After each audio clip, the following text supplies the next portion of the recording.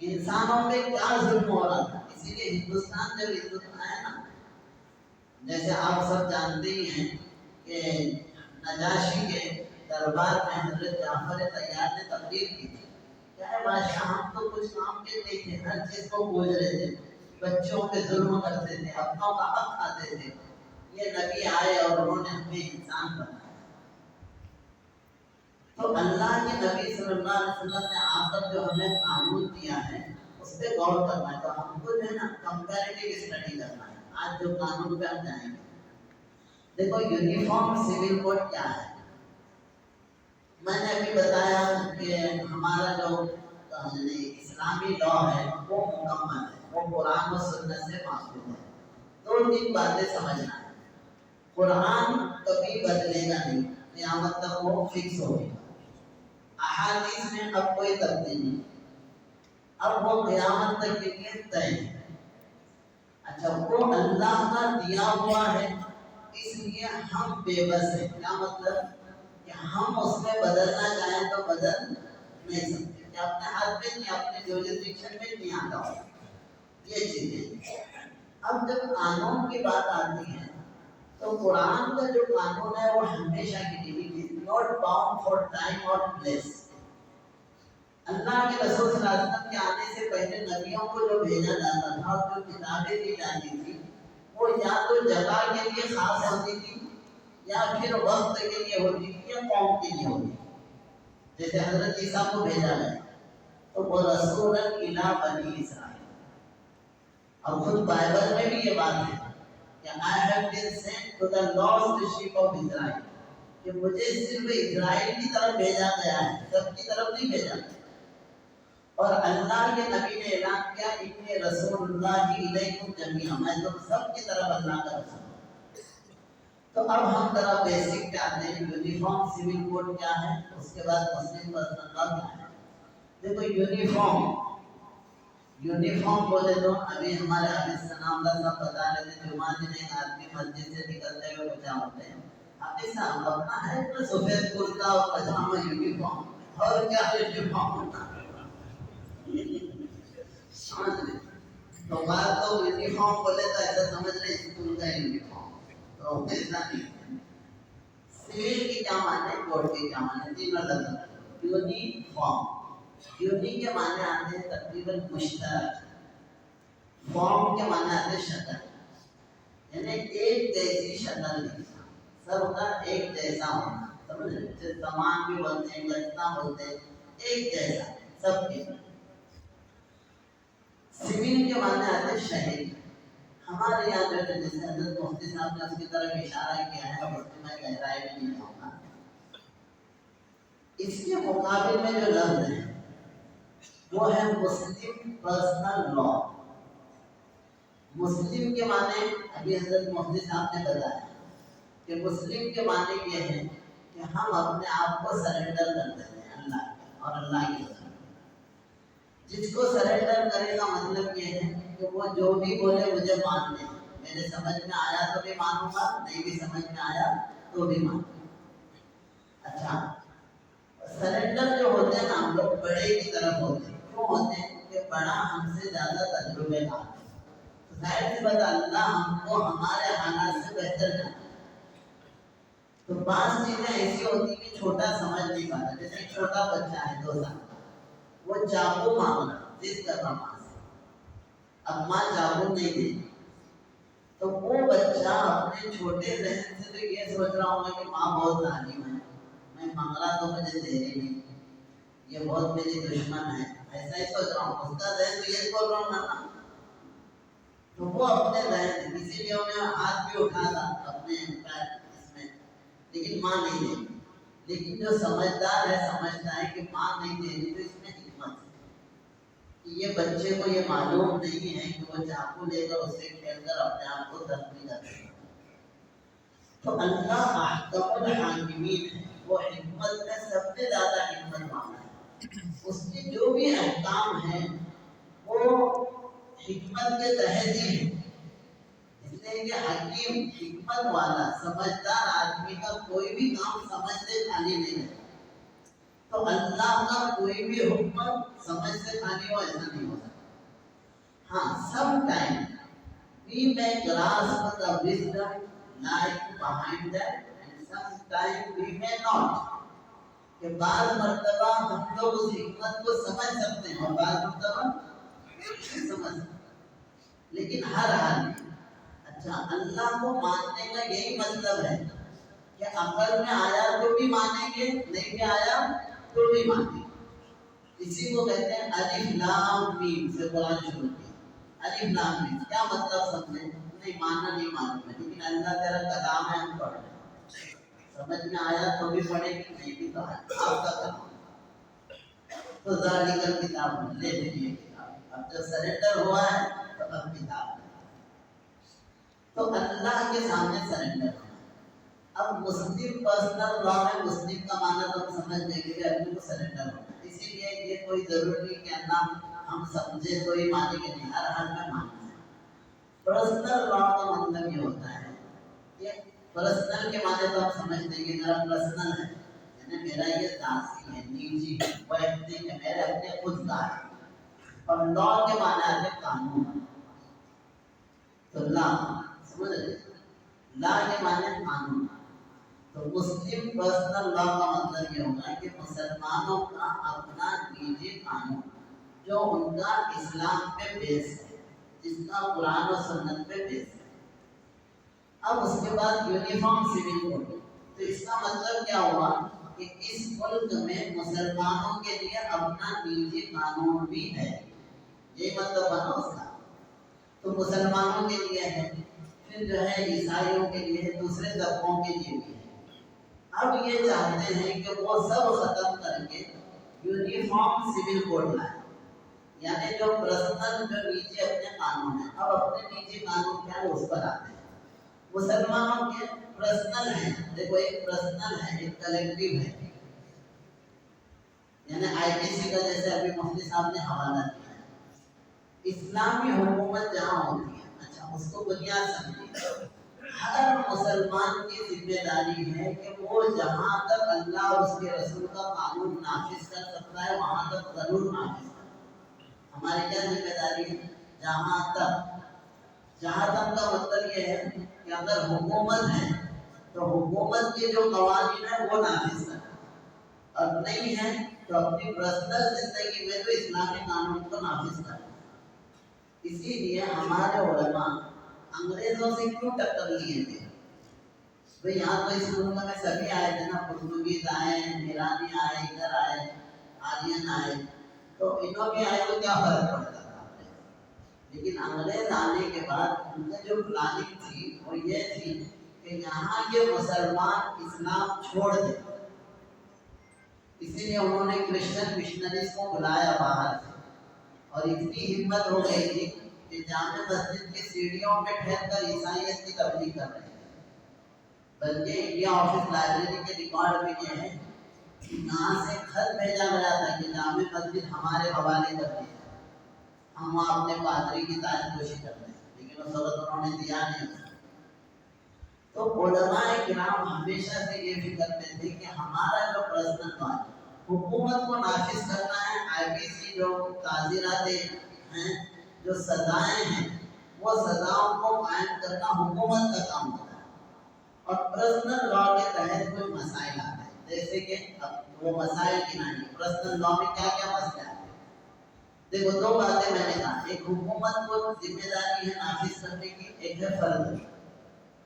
افراد کے ذمہ جو ہے ہمارے جو خاندانی مسائل ہیں وہ مسائل آتے ہیں پرسنل لا کے تحت. خاندانی مسائل میں کون کون سے؟ جیسے کہ نکاح ہے, یہ نکاح کس میں آتا ہے؟ پرسنل لا میں آتا ہے, یہ پرسنل لا. طلاق ہے پرسنل لا میں ہے. خلا ہے, نکاح کو توڑنے کی بات ہے. اسی طرح سے وصیت کرنے کی بات ہے. اسی طرح سے جو ہے وراثت کی بات ہے. وہ بولا بیٹا اپنانے کی بات ہے. اس سلسلے میں یہ پرسنل ہے, خاندانی مسائل. ان خاندانی مسائل میں مسلمان اپنے دین پر عمل کرتا ہے یہاں پر, اور کیوں کرتا ہے؟ قانونی طور پہ کہاں یہ ہے, میں اس پر آتا ہوں. اس ملک میں جیسے حضرت مفتی صاحب نے ابھی کہا راؤنڈ ٹیبل ٹاک سے پہلے نہرو رپورٹ آئی تھی 1928 تو ہمارے علماء کرام کو سب میں زیادہ فکر اس بات کی تھی کہ کہیں ایسا نہ ہو کہ مسلمانوں کے پرسنل لا میں بھی انٹرفیئر کر کے ان کو دین پر عمل کرنے سے روکا جائے گا۔ اس کے لیے جمعیت علماء ہند نے نہرو رپورٹ کے بعد ہی 1928 میں لکھنؤ کی میٹنگ میں یہ کہا تھا کہ بھئی کانسٹیٹیوشن میں ہی یعنی سمویدھان میں ہی یہ بات رکھی جائے کہ مسلم پرسنل لا سے ہم چھیڑ چھاڑ نہیں کریں گے، مسلمان ان کے دین کا۔ اچھا، مسلمان اپنے دین کو بہت سیریس لیتا ہے۔ مثال کے طور پر میں اپنے بچوں کے لیے، آپ بھی اپنے بچوں کے لیے کھانے پینے کی اتنی فکر نہیں کریں گے جتنا اس کے دین کی فکر ہے۔ ہر مسلمان کا حال ہے۔ میرا بیٹا میرے نظروں کے سامنے پیر رگڑ رگڑ کے بھوک سے مر جائے لیکن ایمان کے ساتھ دنیا سے گیا تو میں خود کو ایک کامیاب پا سکتا ہوں۔ اور اگر میرا بیٹا ساتھوں دنیا کی سلطنت کا مالک بن جائے لیکن بغیر ایمان کی دنیا سے گیا تو میں رو رو کے ساتھ سمندر بھی بھر دوں تو ناکام ہوں۔ یہ ہمارا عقیدہ ہے۔ تو اس لیے مسلمان اور اس وقت علماء کرام بہت کوشش میں تھے کہ پرسنل لا یعنی مسلمانوں کے نجی مسائل میں انٹرفیئرنس مداخلت نہ ہو۔ اس کے نتیجے میں آپ دیکھیں گے محنت ہوئی اور 1937 میں، اب یہ بات پہ آ رہے ہیں، 1937 میں شریعہ اپلیکیشن ایکٹ آیا جسے دوسرے لفظوں میں مسلم پرسنل لا کہتے ہیں کہ مسلمان اپنے مسائل کو شریعت کے مطابق حل کریں جو نجی مسائل۔ ان نجی مسائل میں ابھی ایک بات آ رہی تھی بار بار جو ہے نا شادی کا مسئلہ۔ دیکھو شادی میں ہمارا جو اصول ہے، ہمارے یہاں شادی کے لیے قرآن و سنت سے مسائل ہیں، ہدایات ہیں، اس کی لا ہے۔